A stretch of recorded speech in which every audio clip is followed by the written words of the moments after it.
Zumberdy show on YouTube. We have a good show for you today. Let me go ahead and play the intro. Stay tuned.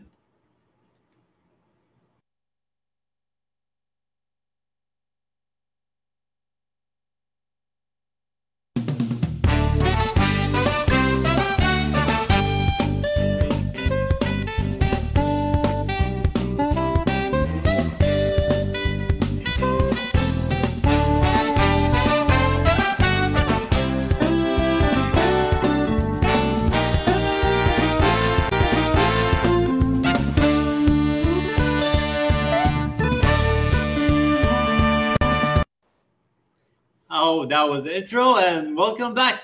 All right, we have a great show today. We're going to be talking about social media. We have two of your favorite guests today. Rita Warts from Eugene, Oregon will be on. I'll put it on. They are back in the back studio getting ready to be on this popular show. Also, we have TJ from Michigan. All right, let's bring our special guest in. I'm excited. Here we are, Rita Warts and TJ. Welcome, guys, to this fun LinkedIn Live. Let's start with Rita Warts. Tell us about yourself, and thank you for being here. Hi. TJ, I never told you I'm a Michigander. I was born and raised in, well, not raised, but I was from Muskegon, Michigan, and I didn't even know that. I missed that. It's a pleasure to be here today. I've done all kinds of things in my career, an author, blogger. I was a school principal. Keynote speaker, and I'm on lots of podcasts and video casts and all that kind of stuff. I just have a lot of fun helping people, and my field is reading. And I'm so honored to be with these two tech guys today. We've founded a sort of a trifecta among us when we teach each other and have a good time. And that's why I'm so glad Omar came up with this idea with Timothy, and then they brought me along for the ride, so I'm glad to be Awesome. Here. Thank you, Rita. And TJ, introduce yourself. I'm TJ, and I'm from Michigan, and I am new to this social media here, but I am also a very big user of AI. So if you need any AI questions, shoot them my way. Awesome. Appreciate that, TJ. All right, let's get to the questions. We have about 45 minutes here. Okay. Well, let's start here. What is the first question you guys want to go into? Yeah. It looks like how many hours a day? You know, try that one. How many hours a day would you say you are on social media or any mixed one? I'll give this question to TJ. Okay, so I'm on it from morning till night. I'm basically always checking my LinkedIn profile. That's where I mainly hang out. So I'd say a good 8 hours a day, but not all the time. Physically actually there, but checking in every once in a while. That's awesome. I mean, yeah, it's more of a full-time job, right? For me, it's every hour I'll check here and there if I have a message, you know, all that. How about you, Rita? Thank you, Jeremy, for coming here today. I might be mixing two of the questions that I wrote together here, but I don't know how this all occurred, but it ended up that I have two Facebook pages that I'm active content creation with, and I'm still on Twitter, X, and I do a lot of Twitter chats and Twitter podcasts, video casts, all kinds of stuff with Twitter X still.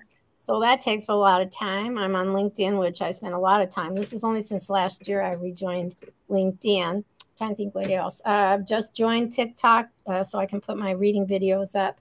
So let's see, it's two Facebook pages, LinkedIn. Instagram. I have a small presence also on Instagram. So how many hours a day? Ooh, unless I'm writing a blog or writing, oh gosh, it's probably about 8 hours a day, which is way too much. And that's one of my growth areas is working on my work-life balance. It's a lot of hours. I think it's about average. Most people spend time about that. I don't really calculate the time, but it's about average, probably every hour, a couple of minutes. There's something that you're talking to or somebody, you might spend more time. And I think it's fun because you're talking to people from around the world. You're chatting to them on Instagram. LinkedIn and all that, and it's fun meeting people from around the world. A lot of them will connect with you, want you to go and visit. So that's a good approach. Yes. Let's see. What is the next question we shall tackle now? If you guys in the audience as well answer. What is your favorite platform question? I think would. Yeah, go ahead and read that one, Rita. Let's see, whatever. What is your favorite platform, if any, and why? And combine that with, if you left Twitter, what platform did you select to join? I'm going to go a little further since I'd already started with that. I stayed on Twitter. I did lose a few thousand followers, but I'm still close to about 18,000. For me, because I'm on with teachers and principals, since I've been a principal and I work with leadership and leaders, there was not a good substitute that I found. So some of my friends went over to Mastodon, some went to Blue Sky, some went to this, some of that. And that dilutes what we do as teachers and administrators. If we're all over the place, there's no way I'm going to leave Twitter and go to 5 other places when I just said I'm on too many platforms already. So this is a really important thing to think about. What platforms do we join? Because how much time do we want to spend online time versus real life? And so we're talking about a lot of time and a lot of issues here. So that's what I have to say about that. It's a hard no to leaving Twitter for me at this moment, but that doesn't mean tomorrow I might not change my mind if I found a good alternative. And everybody that I communicate with there, and all the chats and all the things I do, if they flip them all over somewhere else, then I'll move. But I did go on to K-12 leaders at first, and I'm like, this isn't going to work. There's not enough people. So that's a big issue, is where do you go? Oh, yeah, absolutely. And I wanted to actually come in. There is a question from Jeremy. I think this is TJ's friend. Let me add it on here. And so, TJ, if you don't mind reading the question, trying to answer that. Okay. How do I see AI changing the use of social media? So I see the changing the usage of social media. I think we're going to have a much more problem with those bot accounts, those fake people. Mm-hmm. I think with the way that the content can be easily generated, I think a lot of it's going to become fake. Oh, yeah, absolutely. The bots and all that. Oh, my God. There's a lot of them out there. And the robocalls and all that. So, yeah, I mean, that's going to be something that's going to change. A lot of people are going to make fake accounts. The companies will need to work on their algorithms to make sure that the content is really, truly coming from the person, not the AI. Absolutely, yeah. And I always don't like it when I'm calling them and then there's a robot on the other line. When you get a human voice, they can bash you like, finally you got a person on the other line. Now you can help me out. It's like all these robots, push one, and then you go to another. And then, I think PJ can also relate to that because he's worked in that field. And when people call him, they're always happy, right? On that. There were a few other questions that we'll tie in since Jeremy brought it up, because we don't have to be in any order. So let me just knock this one out. Let me finish the first question. Yeah, go ahead. So I'm on LinkedIn, Twitter, Threads, Instagram, and Pinterest, and TikTok. Wow, I didn't know you did all those. I don't even do Pinterest.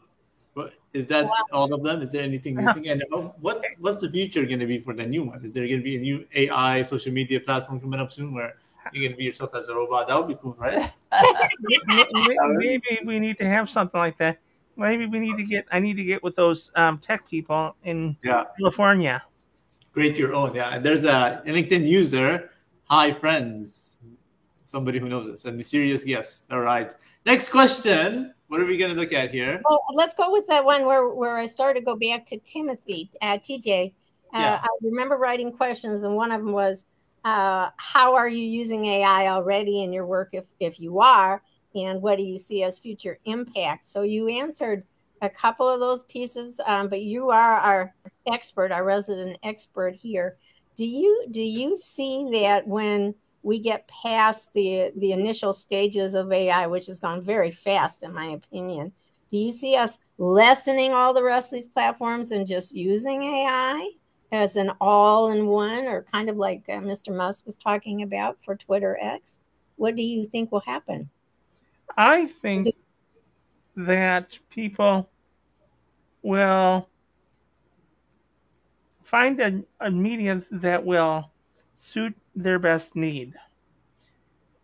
Twitter is good for short posts, but you can't really educate somebody as well No. on Twitter as you could on a LinkedIn post. I think all the medias have their own Right. target audience. So maybe we need to develop one that general goes over it all. Absolutely. Yeah, there's a lot to be said, because when you said what you said, that you're actually on Pinterest and all of those, what I find is that I might have something to say that would go over very well and be well received and needed on Twitter at a given time, and it could go viral. I've had times where I had a month with 1 million views, and then lately, not so much. I don't go on Twitter as much, but I find I could put the same post on every one of the platforms I'm on. I might have 5 people engage on one, and on another one, I have 5,000 or 50,000. It's really weird to me how the different platforms appeal to different people for different reasons. So I'm wondering with you on Pinterest, because I don't do that, do these intersect, or do you go, I'm going to go on Pinterest today, or I'm going to go back on Threads? And did Threads work for you? Because I didn't do Threads because I kept getting mixed messages like, well, if I go on Threads, then I could lose Instagram, or it got pretty confusing to me. So I basically changed the content of the post so that it kind of gets to all the medias. Okay. Like how do you use Pinterest? I'm just wondering because I don't do it. So I basically do a pin like of if I use a graphic for my post, then I will put that as a pin. Oh, I see. So what I was gonna add, those are good points, is that I think each social media has their own thing that they've been done. So like, for example, Instagram, that's mostly pictures. You're uploading pictures, you can comment, and then they do tweak them up a bit. And then Facebook, I guess, was one of the original ones with Twitter, where they used that to message people, put pictures and stuff. And Twitter was only text and all that, right? So, and then they always tried to change them to bring people to that one. Just like chips, right? You buy chips. Oh, here's a new flavor. Here's a cheese flavor. Here is another one, right? So, stuff like that. You want, what's your flavor? What do you want? You know? So, and we got another question. I'll put it on here from Jeremy. This is your friend here. Let me go ahead and read it. How was the rise of short video content? He gives an example of all of those impacted how people consume information. Who wants this question? Not mine. I'm passing it back to you, Omar or Timothy. Okay, Omar, start, and then I'll piggyback on what you say. All right. So the rise of short video content.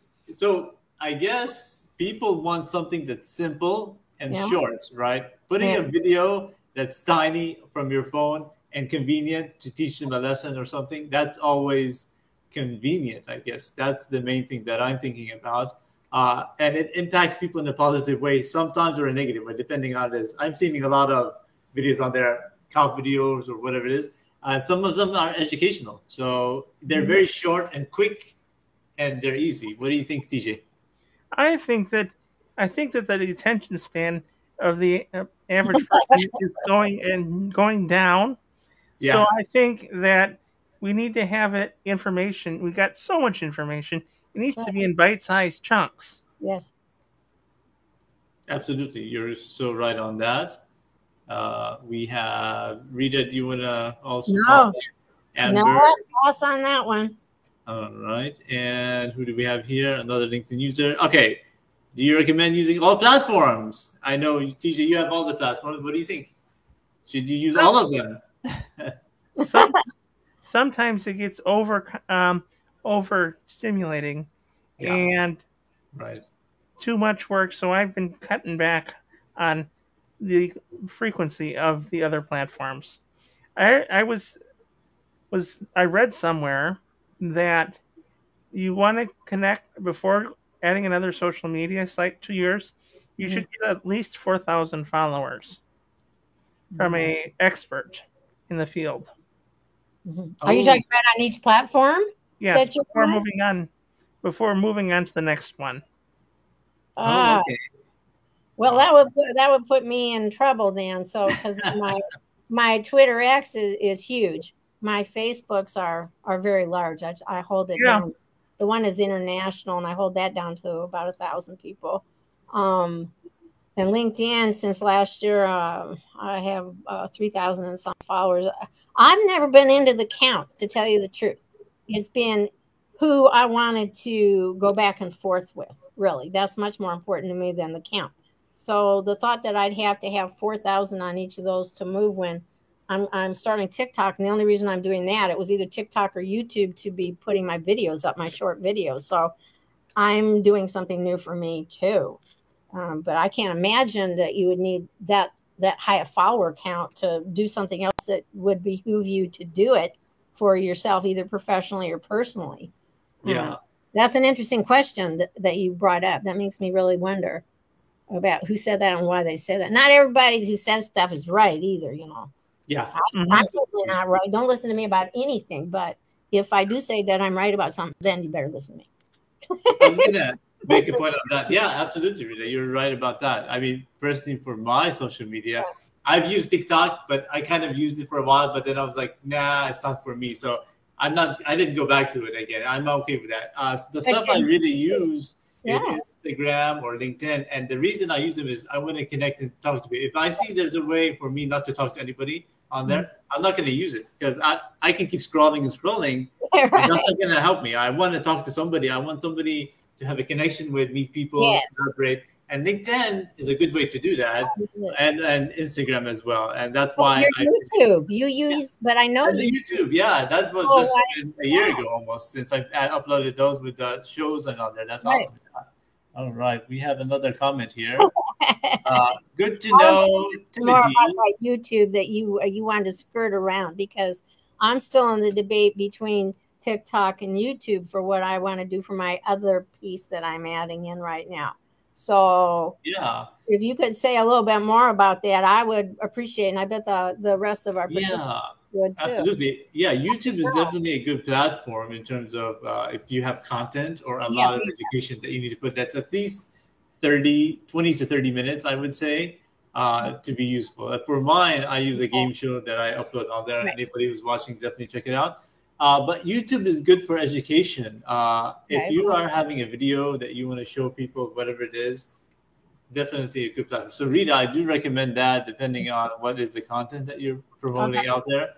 Education on it. I know you have a lot of education background. So that would definitely be good and useful. Okay. Absolutely. So that would be the question, that you wouldn't wait 4,000 people expert on every single other one before you would do that. My gosh, you would be doing nothing but this. All day, which is what I'm attempting not to do, is what I've been doing. That's one of the reasons I was so excited to do this today, because I think all of us needed to talk about. And the title that you guys came up with was so important. I mean, how many platforms do we need to be on, and for what reasons, and how much time are we spending on them, and what are we getting out of it versus walking away, closing it down, and having a life, a real life beside. As wonderful as everybody is, sometimes you have to close that lid down. You're absolutely. Or am I wrong? Am I crazy? Is this what everybody's doing all the time now, that we're all walking around with phones, and so kids aren't wanting to read by 13 years old? They don't want to read. It's all screen. Yeah, that's another problem, definitely, because I have students that I teach and they're 13 and 12-year-olds. 2 in the morning, 3 in the morning, they are on their phone. I'll see them online. And when you message them, how's your education? They block you. They literally block you because you care about their education at 13. When I'm glad I was born in the 80s, and in the 90s, we never had that. I mean, 1997, the internet came out, and I was in social studies, and the teacher was like, we have the internet today. And everyone was like, what is that? So, and that's when it started. And I was kind of glad, but there has to be some kind of a detox where I find myself, if I go in the morning and check the phone right in the morning in the beginning, and able to do it, I don't feel as good. But if I turn off the phone, read a book, go out, I Yeah. feel better. So that's the lesson. They always say that. Doctors even say that. Don't check your phones right when you wake up. Stay there for about 30 minutes to an hour. Read a book, go out, and I've been doing that, and that's healthier for your mindset on it because we're always in technology more and more, and the days we go and the years we go, we're going to get longer and longer on them. We're going to be so if there's some way to stop the addiction, I think it's similar to cigarette addiction, or it's similar to other stuff that's going to stimulate your brain. But it's not as bad as it, but it can be because you're doing that. If it's actually taking control of your life, then that's where it's bad. So I want to get some of the comments here. We do have a lot. Let me go. There's a thank you here. I think we established this is Martha here. We also have Jeremy here. What are some of your favorite apps, AI example that you use to conjunction with social media? I mean, that's Chat GTP, the one that's new. I never got into that yet. Definitely, I would try it. But you guys have any favorite apps or tools? TJ? I use ChatGPT and then Claude, and those are basically what I use. Okay. I guess apps, can you include PowerPoint? I use PowerPoint. That's not probably. Well, it's Rita, not on my Mac. I don't have PowerPoint on my Mac. right. I use so many apps I can't keep up with it. And I don't know about anybody else, but I am really frustrated.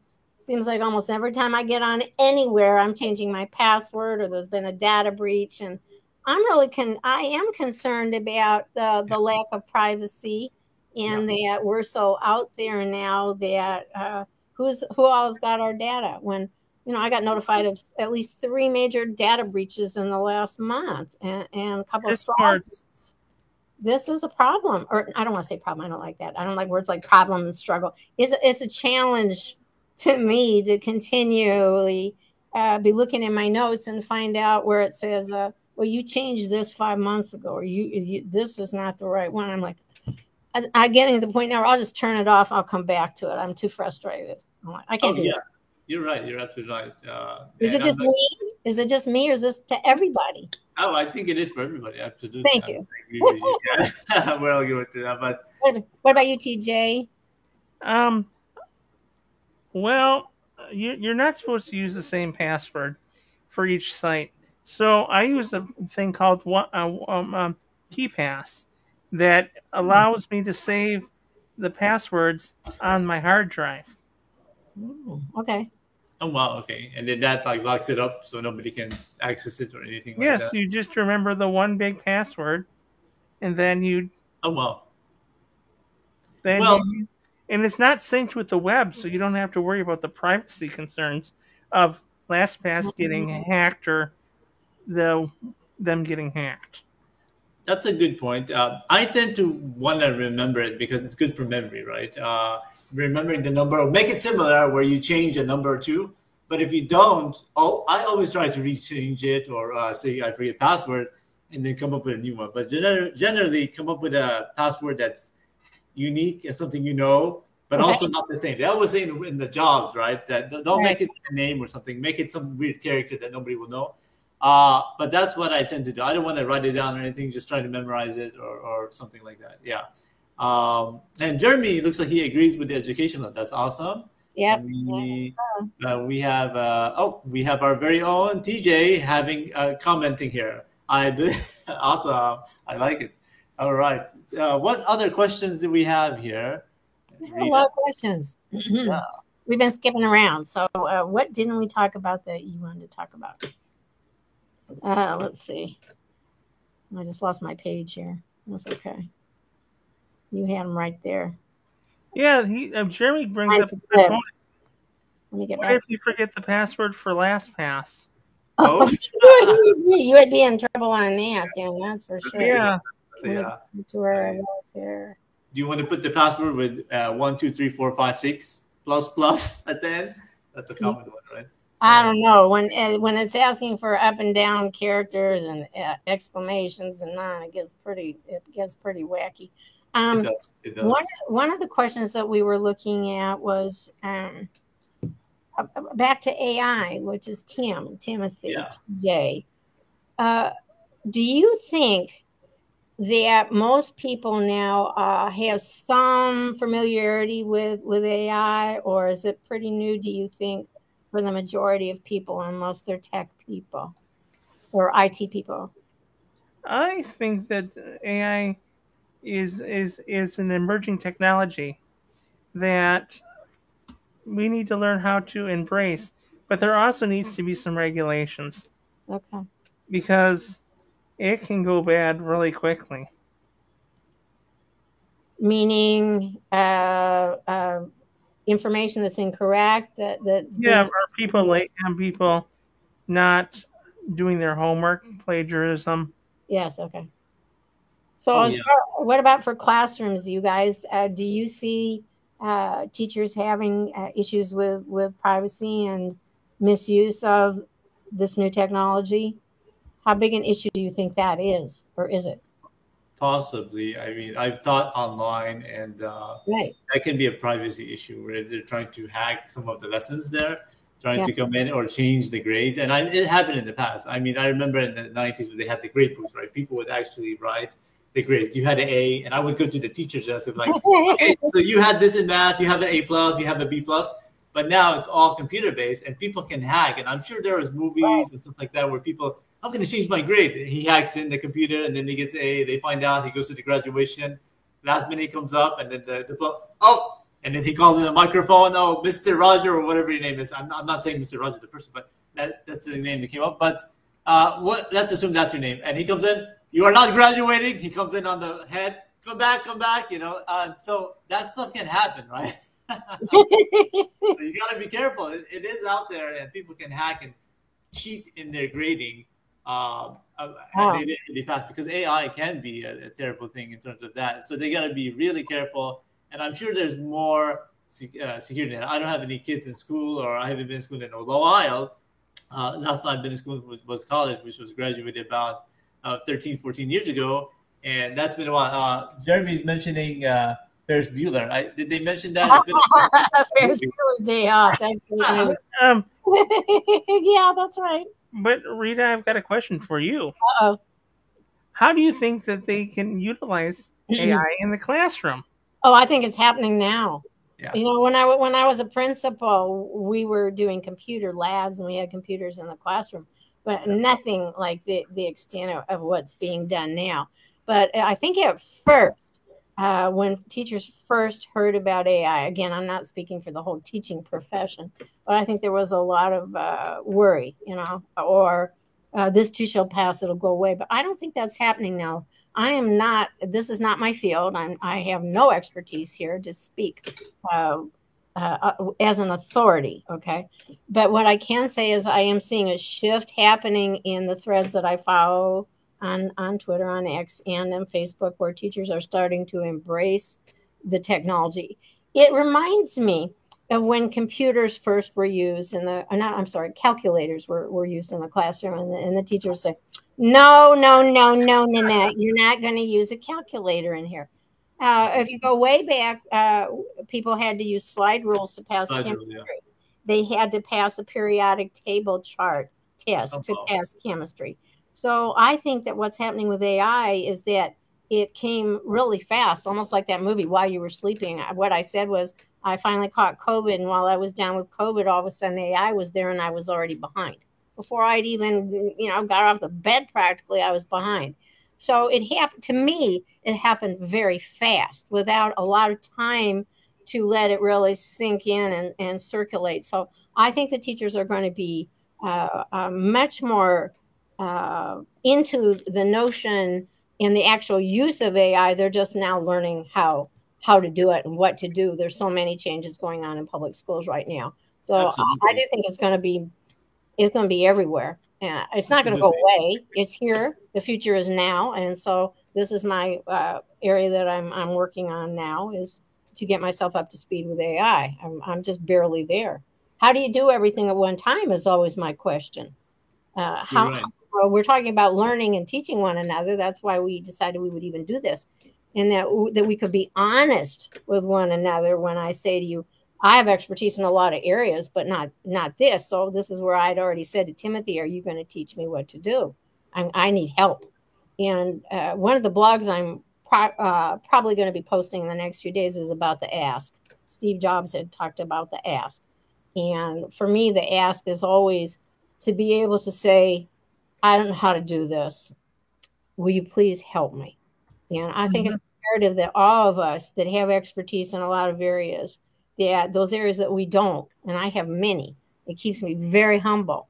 And I have had to learn how to ask for help. And I think that that's where the teachers are now, that they're sharing information.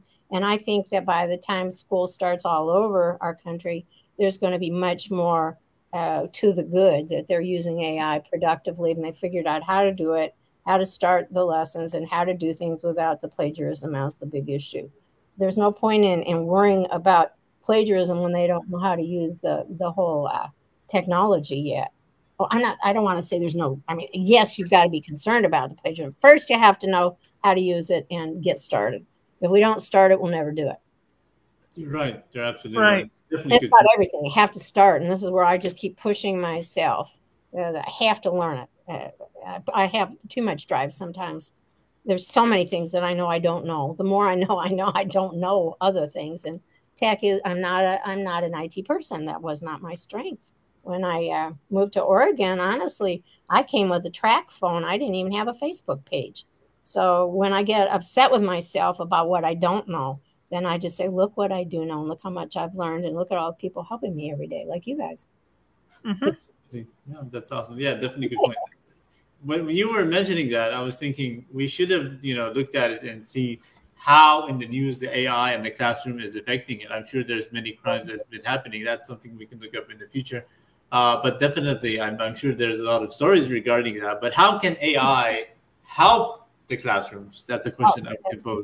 And it will. And there's experts right here. I'm not going to list all the names, but there are so many courses that we can take. It's a question of sorting through the courses that you want to take, how much time you want to spend, and what you're looking at. So that's kind of one of my other goals besides just asking TJ. I need to take some classes too, some courses in it. And that's where we are in everything. LinkedIn has so many courses available and so many experts, and people we just have to ask. I highly recommend the LinkedIn training course. That's what I want to know. Okay. And that's why we're here today too. All these little helpful tips that you guys are giving are helping people. Okay. They are, exactly. That's so good points there. We have a little bit over 10 minutes here, about 12 minutes to go on this one, about 45 minutes in. So yeah, that's awesome. Yeah, 33 minutes here. And what should we tackle? Let's a few more minutes before we end it here and do a conclusion. But yeah, good points. If any educators are in here, please give me your points. We like to get your insight about it. How can nurses use it? Oh, nurses. And hospital professionals. Mm-hmm. That's a good one. That's a good thing to think about. Because are they going to start diagnosing us with AI? You know what? An interesting thing is, a friend of mine who just flew to China was posting on his story that when they came to their hotel room, there was a robot that came in front of them, and they were checking in and all that using that. And I don't know if that was during the COVID time, but he just checked in like today or yesterday. And it's interesting to see that it's a robot that's being used to come in and make sure he's good. And then he walked away, went to the elevator by itself and all that. They had the arm. It's amazing. Well, robots are going to be in classrooms, in my opinion. It doesn't mean it's going to replace teachers, but I think we are going to see more of where the online education that really started hardcore during COVID, but has not gone away. If online education is going on and then there's an actual robot in the classroom with students, that's another little piece of the pie that probably will happen. It's kind of like watching the Jetsons or one of those programs that showed what the future was going to look like, only the future is now, and it came fast. Oh, yeah, absolutely. I mean, one thing I can think of is all those students in the classroom who are troublemakers, right? If there's a robot, there's a machine, they're going to lock it down, they're going to try to do something with it, unplug it. That's my concern with the AI and all that, because there's always going to be somebody in there you need to have a human touch in there to be able to Oh, discipline that part of it. That part of it is, you can't replace that part, but the robots can help in terms of erasing the board, in terms of cleaning, in terms of the education part. I think yeah. humans should keep doing that. Well, there was an article the other day that was talking about that very thing, that AI is going to be a question mark whether they can program AI to have empathy and compassion. If we get to the point where there's empathy and compassion, that's the one thing right now that teachers and educators and leaders have that robots don't. AI does not have compassion and empathy, but what you just heard was a little dog making a lot of noise, so we know we are live. Okay. We have a special guest. What do you think about that? What I just said about that, Timothy, TJ? Do you see that we're going to get to the point where AI is so programmed that there's actually going to be empathy and compassion built into the programs? Could this be Yes. possible? Yes. I do see that happening, because as they start feeding it more and more data, Right. that they can train it in a way that will allow it to spit out more human-like responses. I don't Okay. agree with that, actually. I totally disagree with that. Because I think it was a few years ago, 10 or something, they did a Jeopardy game on the show, and they had a robot, IBM robot, right? The IBM robot was competing against the humans. He won, but it's still, I don't think there's a way to be able to make a human or a robot have the human feelings. I mean, they can keep on trying. It's all going to be synthetic, right? Exactly the same as if they're going to do some kind of a stent for the heart, or that's all artificial. But our creator who created us knows our feelings of that. So I think it's going to be almost possible. It's like medication, right? You're taking a medication that's going to help you out, and trying to see. It's not the same as taking vitamin C or an orange or an apple, right? It's still Right. going to be artificial. They can keep on trying as much as they can, TJ and Rita, but I don't think it's ever going to be in a way where maybe in 100 years or so, but I think they're never going to even get close to the human compassion and kindness as that is. I disagree with you. What do you think, TJ? Let's make it a debate. Come on. There's no right or wrong here, you guys. Maybe, because but Jeremy. it might not be in our lifetime, though. Yeah, possibly, yeah. Well, it's hard to know, isn't it? Because Yeah. things What do you are think, Rita, about that? Because the human compassion thing, I mean, I don't think anybody can be able to create that. Have you ever seen that movie, Bicentennial Man? It was probably about 20, 30 years ago, Robin Williams, how he was a robot and then he became into a human. So at the end of the movie, he's actually like looking like us. And in the beginning, he's a robot. And then people could not tell if he was a human or not. But deep down, he was that. Check it out. It was a movie with Robin Williams, and an interesting movie where he was a robot in the beginning. Slowly, they put skin on him, and then eventually, it was the human form of him, which was Robin Williams. Oh, Yeah. that's So right. yeah. What did you think of that movie, Rita? Yeah, and also Short Circuit. There's been a number of things, but I always go back to the Jetsons. It just the future. I think I really believe we have a bright future. I think AI is going to give people more time. I do. If we can start articles with just a start. I wrote a blog several weeks ago where it was from LinkedIn, and it was about leadership in AI. And when I read the first cut of it, it was outstanding. There wasn't anything in there that wasn't as good or better than what I would have written for my first cut. So I took that article with AI, and then I added my take on each of the elements of leadership. So I used it and I worked with it. And I think that's what's going to happen, because then it had my human touch with it. But I agree with Timothy. It saved me a whole lot of time, and it was shockingly good. Just absolutely shockingly good. I guess I could say it a third time. It was that good. That's awesome. Well, we're almost coming to a conclusion here. It's been such a wonderful trip to have these two like-minded phones here who from Michigan, and we have different places, right? I'm in Arizona, you're in Oregon, we have Michigan. We should get somebody else from the East Coast over there. But we do have 2 time zones here, basically, almost. Yeah, So but I've lived in Arizona and in Michigan. So yeah, if we count a specific time zone, technically I'm Mountain or Arizona time zone, and then East Coast. We need the Central or something like that. But we could get Jamie. We could get Jamie Edwards. Oh yes, that would be great. Again, next time, Jamie, if you're watching, join us. Yeah, well, we may have to do this one again with some more absolutely, questions. Absolutely. It was fun to put the questions together. It really, absolutely. It was really fun thinking about it. And TJ, thanks again for doing the great graphic, and Omar for pulling it together and having the idea. Both of you had the ideas, but what people who joined in or who will see this later don't know is we spent a whole lot of time talking about whether we should do it and what to do and what was going to work, and should we take a risk to do this crazy topic right now with all these changes. And I'm really happy that you asked me. I feel very honored, and I know how much I have to learn now. Yes, absolutely. I want to say hello to our friend Ivan from all the way from Europe.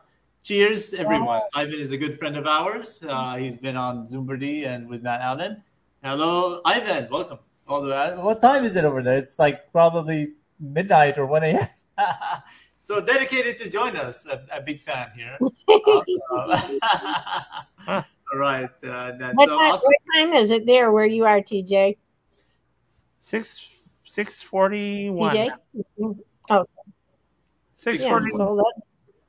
Yeah, so I'm at almost 4, so we're not that far off. But temperature-wise, I don't know who's the winner, but I would bet it'd be you, Omar. Is it still 120 there? Oh, I have mine in Celsius for some reason. I switched it over, but there is there. Let me switch it back over here. I have a lot of international friends. It is 103 right now. 103. It's probably cool. It's almost 4 p.m. Yeah. You're on a cool day, man.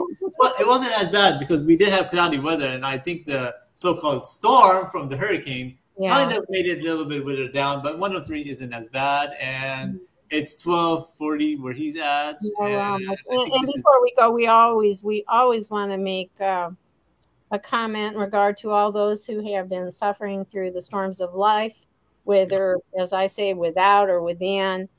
For those who have been experiencing fires and floods and winds and hot temperatures, my heart always is with you, as we all are. And if we could fix that, we would. If AI could fix that, I wish that would. But our love to everybody who've been experiencing challenges in their life, whatever they may be. Absolutely, totally agree. There's one more comment if you want to take that. You want to comment now, or you want to do it later? We just have 3 more minutes, but up TJ, to you guys. Before the final comment, could you answer that question, TJ? Yes, please. That's what we were talking about. Do you happen to have any recommendations for courses for beginners? I guess in AI. I think that's is it Martha? Martha. There is the David one in LinkedIn Premium. It's LinkedIn using for job searching. Okay. I'd recommend that one. Will you post that, TJ, later on to them in the comments? And maybe, TJ, if you have another link for those who maybe are not job searching, but they want to start using AI either in their work or their personal life, if you have knowledge of what you think might be useful, that would be good too. Or Omar or whoever else can add to it afterward. Everyone isn't invited. This is not mine or Omar's. Udemy, Udemy is a good at it. LinkedIn, there's a lot of the resources. Okay. Exactly. Awesome. Yeah, that's a good one. Awesome. Okay. Well, guys, it's been a pleasure to have you all joining us today. I'm going to put you guys in your rooms again, and we'll talk after. And just do my final word here. Give me a second. All right. Thank you guys again for joining us. This was an exciting episode about social media. We will be back for other shows. Another one would be Do You Really Know? With Matt Allen. He'll be coming on there. I'll be asking him some questions as a fun way. Also, my Zoomberdy program will be coming out probably in a month, end of September, around that. I'm already recording the shows. The clues and all that, getting them ready.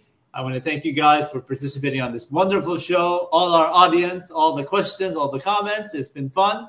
We'll see you guys again next time on this exciting show. Take care and remember to have a wonderful, healthy, peaceful day. Bye bye.